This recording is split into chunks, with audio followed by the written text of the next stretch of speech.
Hey everyone, Melissa Carver here. Hey, what's up, everybody? It's Leo. So today we're talking about being quarantined with your family for days and weeks on end. Leo and I are pretty used to spending a lot of time together, and our kids have been with us their entire life. They've always been with one of us. They've never had a babysitter. But that doesn't make it any easier when it comes to every family member having their own agenda and that overlapping and sometimes getting on your nerves. Just being in space with someone day in and day out, it doesn't matter how much you love them, how well the children are behaved, it's going to get on your nerves. So today we wanted to talk about some things that you can do to kind of overcome that and use it as a time for self-knowledge. Right. Right. It's good to see yourself in the relationships you have, especially with your family, and use that to evolve and better yourself. For me, I literally have what is called misophonia. I don't know if you know what that is, but it's where sounds and noises can trigger anger and even violent behavior. My dad also had that and would become violent if I was eating something like Doritos or something where I was chewing, like Laffy Taffy, and it was smacking and making noise. So I have to really be aware of that, and sometimes I'll catch myself at the dinner table just laughing like I'm literally mad that my children are enjoying enjoying food, and that's so ridiculous. And I do have to fight off that tendency to just want to pounce on them. I can't lie, it does make me want to be violent, but rather than just being like, hey, that's how I am, it's how my dad was, it's in my blood, I have this thing called misophonia, I can't do that and be consciously okay with that. I have to work on myself. It's me, it has nothing to do with them. And I think, especially in that example you gave, I mean, it's understandable that it would be annoying to you, but what a person would have to deal with themselves on is that violent tendency, as you said, or how much does it get on your nerves? I think the average person gets a little annoyed when you hear somebody say smacking in your ear or crunching something loud when you're trying to concentrate. And these are the kind of things that you got to deal with when you have everybody at home, 24/7. Plus, a lot of people are stressed out right now. So a lot of people are concerned about how they're going to pay their bills, and their mind is on other things. I've noticed that a lot with children in general. I have 3 children. I had a child before Leo and I met, so I already have one that's completely grown, and then together we have a 13 and a 12-year-old. And I've noticed that most of the time when they are on my nerves, it's because my mind is focused on something else, and I want to be working that out in my own head rather than having those distractions from them playing or yelling or having fun. They're just living in the moment and living their best life, and we get aggravated at that. True. I mean, if we're being honest, we do that to each other also. I might be in one direction, you might be in another, and then I want to come in and share something, and you're just like, I'm trying to write or whatever. And that's natural. That's a human thing. I think if you are lucky enough to have family and friends in the home with you, because I understand a lot of people are completely alone right now and may look at all of this as like, what are you even complaining about? I have no one, and that's unfortunate for some. But I think, in anybody's case, you want to have some kind of alone space. And I think there's actually 3 different factors that I was going to bring up that I think that, everybody needs to keep in mind right now if you're dealing with this.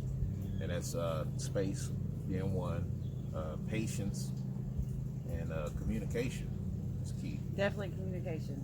Yeah. Yes, communication with them and yourself, and asking those questions of why is this bothering me? Right. Why am I so upset right now? What's actually happening? What is actually going on versus what's going on in my head? And going back, I know I keep talking about parenting, but reverting back to parenting, asking yourself, am I mad because I was told they should be getting in trouble for this? Or am I mad because they're actually doing something wrong? Right.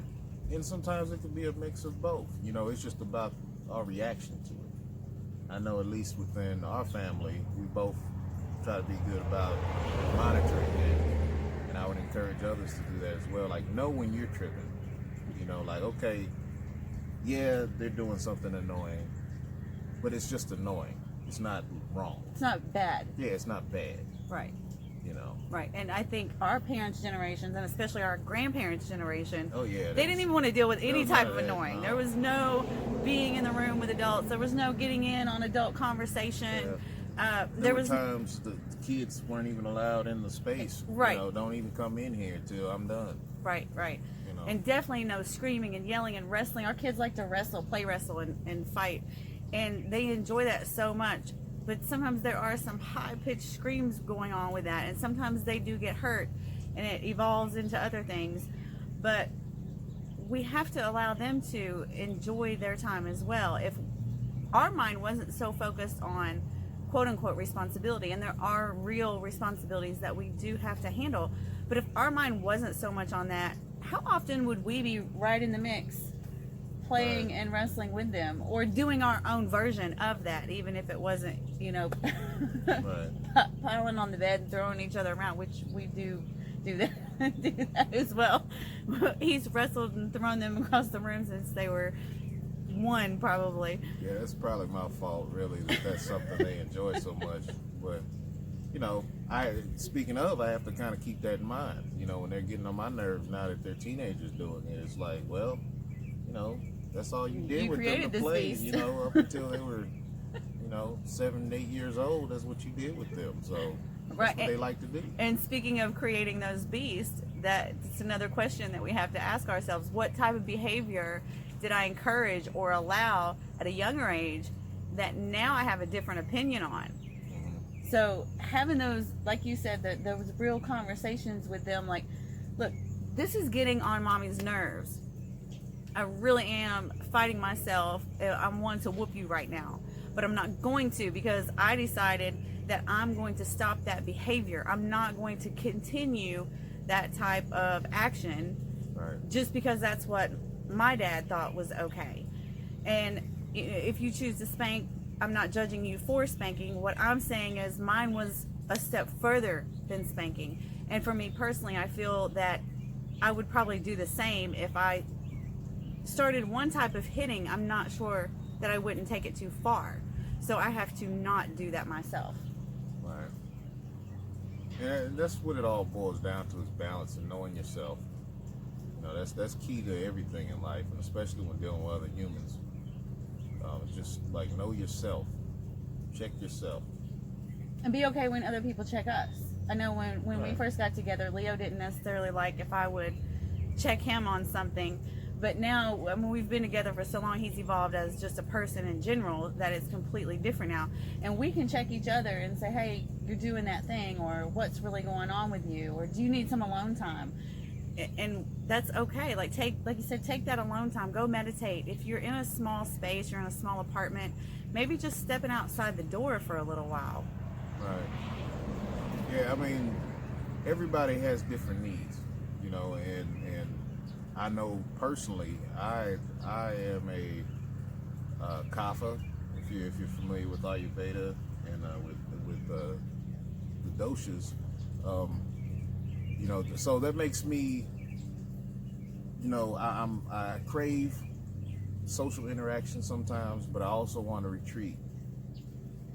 When I'm either, and it doesn't necessarily have to be something that I'm bothered by. It could just be that I just need a little headspace. And so, I think everybody has some kind of level of that, but some people need it a little bit more than others. And it is a very real need sometimes. And if you can communicate properly, the other person that you're communicating that to should not take offense. But if you wait until it's just built up in you and it's just frustrating and you're just angry about not having this space to yourself, then you're liable to blow up or make a bigger deal out of it than it really is. And sometimes you just need to just not listen to anybody for a while. Just be quiet. That's something that meditation helps with a lot. I know it's helped me in my life, and I encourage it for that reason if you're one of those people. Not only not getting mad at the other person for needing that, but helping them to accommodate for that. Yeah. If you need alone time, then my job as a part of this family to go to the kids and say, hey, okay, like dad needs some like quiet time. It's time for us to do something that is going to be completely chill for 30 minutes or an hour or however long that is, however long we feel like that needs to be. Right.